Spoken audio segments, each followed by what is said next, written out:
The MonsterVerse without Godzilla just wouldn't be the same.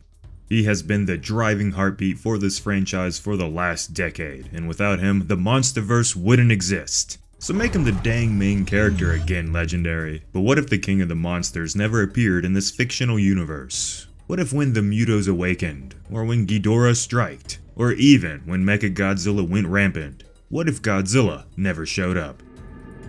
How would the MonsterVerse and the events occurring within it play out? And to keep this truly interesting, let's say Godzilla is still alive in the universe, he was just too busy sleeping, or maybe he was trapped and unable to intervene in modern times. There's no fanfiction timeline to where Godzilla should ever be killed off. But in the efforts of trying to explain how the MonsterVerse would change if Godzilla didn't show up, let's go back to where the MonsterVerse began. Godzilla 2014? No, even further. In Monarch Legacy of Monsters, we get to witness the initial interactions with Godzilla with modern humanity. This is where one of the more creative and impressive decisions by the MonsterVerse writers happened. Using the real-world atomic bomb testing of Castle Bravo is a plot-driving factor in the story.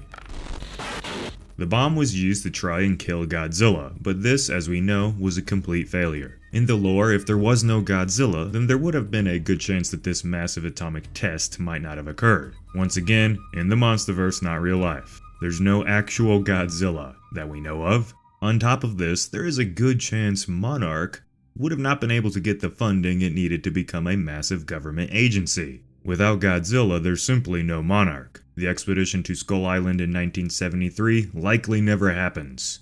The entire existence of Skull Island would have had a good chance of not being discovered and not being uncovered until much later when new satellite technologies appeared. Meaning Kong might not have gotten the help he needed to defeat the big Skullcrawler, or maybe Ragnarok just never would have showed up without the humans coming to Skull Island. During that story, without a few key human interactions, Kong would have lost the battle with the big one. But you could also argue that without a small armed force invading his home and attacking him, that he wouldn't have been placed in a position where he had to fight the Skullcrawler to the death. Although this battle was inevitable in one way or another. It was Kong's destiny to have to fight the Skullcrawlers. So Kong's status in this idea of Godzilla not showing up is up in the air. His fate would be hard to determine, but one thing is for certain, he wouldn't be the same Kong that we see in the movies. He might have never gained his courage or his extreme size without being forced into the events that did play out in 1973. Without Monarch's decades of time to explore and test the island, there's a good chance that Camazotz isn't awakened to cause the massive storm to consume the island and flood it, killing almost everything that lived there. Leaving Skull Island, the rest of the world's fate without Godzilla would become extreme in the coming years and decades. When the first Mutospore first hatched in the mines and went on to hibernate in Japan, while the other spore was shipped off to Nevada, their eventual awakening would have been a true apocalyptic event. Without Godzilla there to stop them, the Mutos would have succeeded in hatching a brew of young. They would spread across America, destroying everything in their wake, not stopping until all of the Americas were dominated. Many humans and animals would flee to other shores, but it would only be a matter of time still till some of the Mutos learned how to travel across or under the oceans. Without the Muto population being threatened by the male and female being killed by Godzilla, there would be no need for the Muto Prime to show itself, like it did in Godzilla Aftershock. And without Godzilla walking through San Francisco, the Russell family might have gotten out completely unscathed, meaning Ghidorah might not have been awakened, or at least not like how it happened in Godzilla King of the Monsters.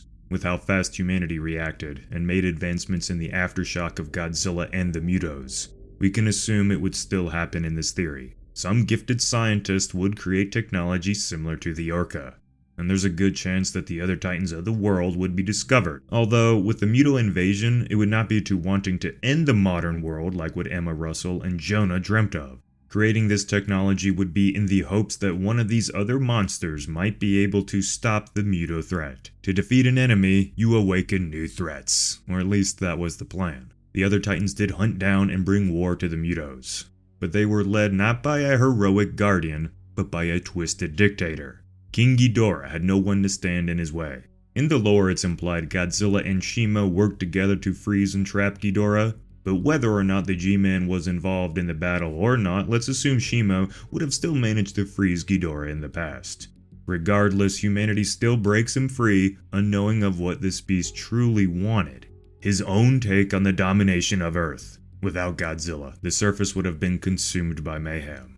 An apocalyptic event would occur and the planet would be morphed, almost looking like a new place altogether. Skull Island's fate would be sealed. Kong's only chance, if he managed to survive this long, would be to find his way into the Hollow Earth from somewhere in Skull Island's deep caves. But what if the voids to the Hollow Earth were found?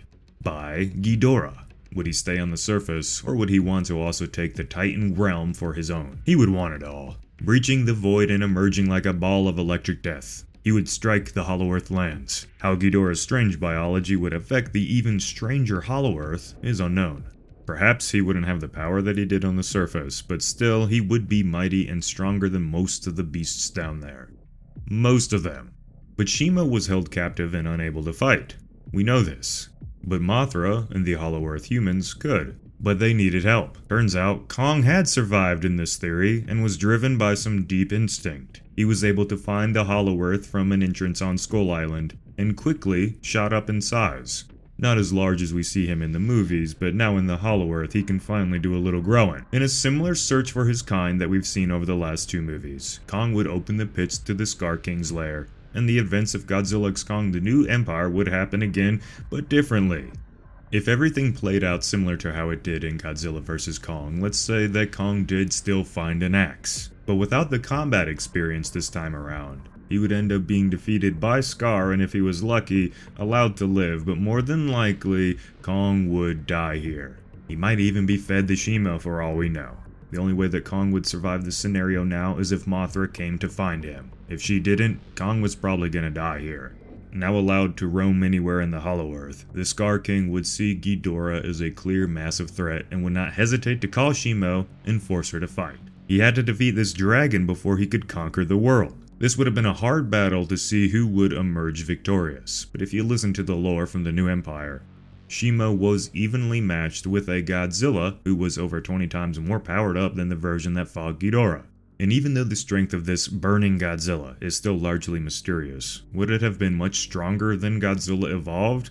A hard question indeed. One thing is for certain though, the Kong Empire and its army with Shima's might would have had a great chance at fighting Ghidorah. An even better chance if they joined forces with Mothra and the humans. With this union of enemies, the weapons of the ancestors would be found, and Ghidorah would eventually be defeated. Before this though, Scar King got his head ripped off by Ghidorah due to the ape signaling that he was the leader. Scar King always was a diva after all. And just like that, the Hollow Earth would be saved, and the surface of Earth would heal. In time, some would even emerge from below, to once again settle the lands of the surface. Finding those who had survived, humanity would endure. For now.